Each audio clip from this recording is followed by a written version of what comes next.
Anne Romanoff, après 6 mois donc, à l'Alhambra en tournée de plus de 140 dates en cours encore à travers la France, vous revenez vous installer à Paris à l'Alhambra avec votre spectacle, donc Aimons-nous les uns les autres. Cette fois, vous y ajoutez et plus encore. Alors, c'est une version actualisée du spectacle. Oui, avec bien sûr, quelques mais sketchs il y a en plus. déjà toute la partie sur l'actualité qui change à chaque fois, Bah oui, évidemment. Donc là, parce que en ce moment, je l'actualité parle change, hein. du travail, de la loi travail, tout ça.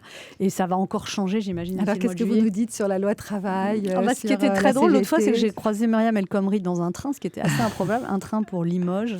Et donc, on a discuté. Et j'ai dit, vous savez, je parle de vous sur scène. Elle m'a dit, ah bon? Et donc, elle m'a fait asseoir. Donc, il y avait ses conseillers qui se sont levés. Donc, je lui ai fait mon sketch. Dans le train. C'était train, ça drôle. devait être un grand moment. Et dites-nous un peu en quoi consiste le sketch. Non, enfin, je parle de la loi travail et comment ça s'est goupillé. Je parle de Robert Badinter et je dis que c'est lui qui a présidé la commission, que c'était bien parce que 88 ans, ça fait 28 ans qu'il n'a pas travaillé, donc il a été bien reposé. J'explique la jeunesse de la loi, en fait. Ouais. En ce moment, enfin, aujourd'hui, ils se rencontrent, hein, enfin. C'était ce matin. Voilà. C'était ce matin. Ça s'est pas très bien passé, je crois. Il n'y a pas de consensus. Bon, alors, qu'est-ce qu'elle a de différent, la Anne Romanoff de 2016 par rapport à celle de 2015 ? Ah, 2000, il y a un an, je sais pas.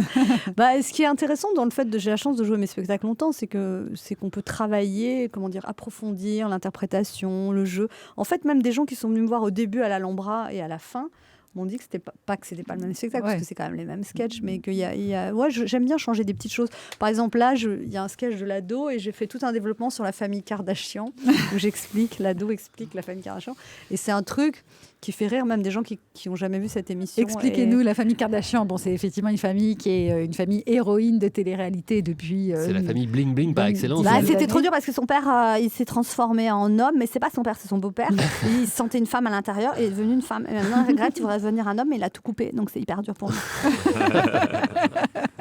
Ce qui est la réalité en plus. Et c'est Nabila, vrai. les gens sont trop injustes parce qu'en fait, elle aime Thomas. Et juste en fait, elle voulait prendre une fourchette, elle a pris un couteau. Mais là, maintenant, elle a dit qu'elle avait plus que des couverts en plastique parce qu'elle avait beaucoup maturé, quoi.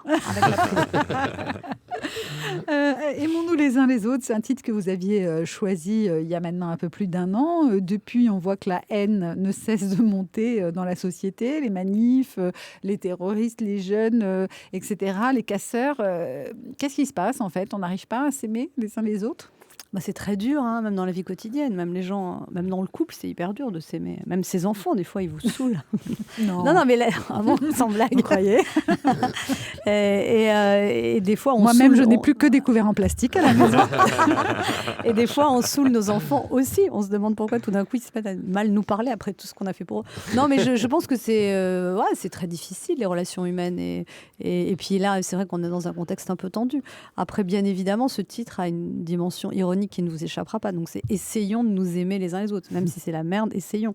C'est juste, je me doute bien que je me prends pas pour le Christ. Et je sais bien que les gens vont pas plus s'aimer. Après, le but, moi, c'est de vraiment... Je fais un espèce d'état de lieu de tout ce qui va pas dans la société. Et c'est de faire rire les gens. Moi, mon but, je pense que j'y arrive, c'est de détendre les gens pendant les 1h45 que dure le spectacle et qu'ils oublient leurs soucis. Et on en a vraiment besoin en ce moment. On écoute un extrait de votre spectacle, Anne Romanoff. La situation économique va s'améliorer à l'horizon 2016. Ça veut dire on est dans la merde pour encore un petit moment. Surtout quand on regarde la définition du mot horizon dans le dictionnaire. Ligne imaginaire qui recule au fur et à mesure qu'on avance. Jacques, si tu pouvais arrêter de faire la gueule, ça va finir par se voir. Fais comme moi, prends sur toi. Elles sont belles, les deux mariées. C'est un mariage heureux. C'est un mariage gay. Un ami m'a dit « Oh là là, j'ai 2715 amis sur Facebook. » J'ai dit « Waouh, déménage un jour férié, regarde combien il y en a qui viennent t'aider. » Et là, la fille, elle me fait « Mélanie, dans la vie, il y a ce qu'on veut et il y a ce qu'on peut. Hôtesse de l'air, tu veux. Hôtesse de caisse, tu peux. » En tout cas, à mon âge, j'ai arrêté de quêter l'admiration dans le regard de mes enfants. J'ai arrêté de quêter l'admiration dans le regard de mes parents. À mon âge, j'ai compris que le bonheur dépend de moi. Le bonheur est en moi. Mais où? Anne Romanoff, donc à voir à l'Alhambra à Paris après une tournée qui continue d'ailleurs, la tournée en parallèle. Oui, dans ce toute la soir France. je suis à Urugné dans le 64, demain la fille c'est même beaucoup. Demain à Poitiers au Futuroscope. Et la semaine prochaine j'ai en Nantes, Angers, Bressuire et je ne sais plus. Aimons-nous les uns les autres, c'est le titre du spectacle. Tout le monde en prend pour son grade, le mariage gay, les banquiers, les bourgeois, les ados, le couple, les gens qui ont des phobies administratives aussi. Les Français dans leur ensemble, à travers la voix d'une Américaine qui a des choses à dire sur nous. Oui, j'essaie de prendre plusieurs angles en fait pour regarder les Français. Donc il y a des angles intérieurs, on va dire, comme par exemple une femme qui veut relancer sa vie sexuelle au bout de 35 ans de mariage et qui essaye toutes sortes de choses. Et donc ça, c'est plus des sketchs entrés dans le quotidien. Ça, c'est celle qui dit, qui regarde les films porno et qui dit quand on voit ce qui existe et ce qu'on a. Là aussi, j'ai décidé découvert en plastique. On a ri poliment, là, vous avez vu. Vous avez gardé Radio Bistrot aussi. Bien sûr, ça, les gens sont très attachés à ça. Et ça, c'est en fait, je clôt le spectacle par ça. Donc, c'est 15 minutes et il y a pas mal d'impro. Alors, il y a quand même une structure, parce que je ne peux pas improviser 15 minutes tous les soirs. Je suis pas capable. Mais ouais, c'est vraiment un sketch qui bouge tous les jours en fonction de l'actu. Et c'est mon petit moment de plaisir aussi. Parce que c'est marrant d'improviser sur l'actualité. Et alors là, aujourd'hui, par exemple là, hier, par exemple, ce que j'ai dit sur scène, j'ai dit que les matchs, c'était bien l'équipe de France, mais maintenant, j'allais plus regarder qu'à la 89e minute. À quoi ça sert de regarder les 88 premières? J'ai dit, c'est comme si François Hollande devenait tout d'un coup efficace au bout de 4 ans et 11 mois. On aimerait bien, on le souhaite en tout cas. Votre spectacle est très écrit, très bien écrit. Est-ce que vous autorisez l'impro quand même parfois, Anne Romanoff? En fait, il y a les moments d'impro et c'est des moments qui m'amusent de plus en plus. Enfin, c'est les moments où je fais monter des gens sur scène. Donc, il y a le sketch de la coach où j'ai une interaction avec un homme et je lui fais résoudre ses problèmes. Et puis, à un moment, je fais une parodie d'émission de télé-réalité. Je fais monter un couple sur scène. Et c'est vrai que je savoure vraiment ces moments parce qu'il peut se passer des choses absolument incroyables selon les gens qu'on fait monter. Par exemple, là, je l'ai joué à Marrakech. Jamel m'a invité au Marrakech du Rire et c'est vrai que c'était drôle parce que j'ai fait monter 2 Marocains sur scène et il y en avait un qui était un peu plus populaire et une femme marocaine très chic. Et ça va passer d'ailleurs sur M6, je crois, le 29 juin. Et voilà, il paraît que c'est vraiment drôle mais c'est parce que c'est incongru. Tout d'un coup, il s'est passé des choses avec ces gens-là à ce moment-là. Mais c'est toujours un risque quand on fait monter des gens sur scène. Et d'autant plus risqué de filmer ce sketch parce que, par exemple, on l'avait filmé à l'Olympia. Et je m'excuse pour elle, mais la femme que j'avais fait monter n'était pas très performante.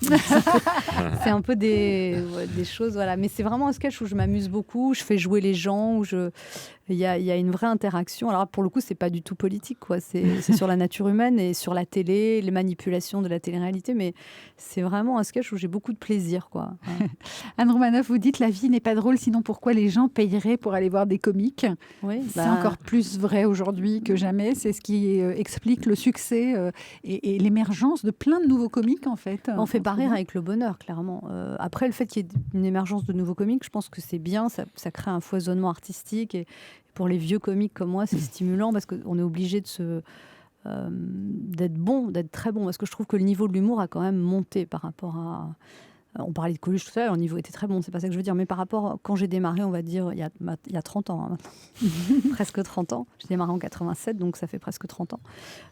Oui, je veux dire, après justement la disparition de Coluche, des proches, il y a comme eu un gap. Enfin, il y avait moins de... Enfin, je sais pas, le niveau était... On pouvait...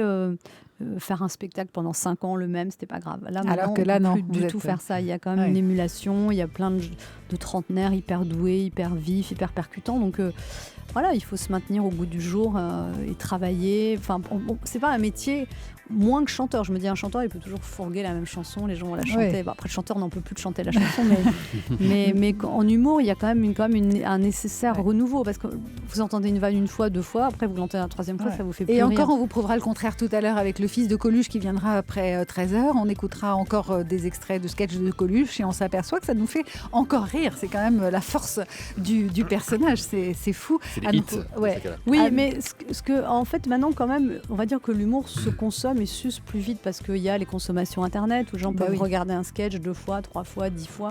Donc ils pas avant. Avant, les gens voyaient le sketch sur scène et à la télé, il n'y avait pas de consommation en dehors. Alors maintenant, les gens peuvent aller sur une chaîne YouTube, regarder. Enfin voilà. Anne Romanoff, l'humour immédiat, c'est ce que nous allons découvrir aussi avec Thierry Garcia dans un instant, puisque c'est Allô les stars. Il a des appels de stars pour vous.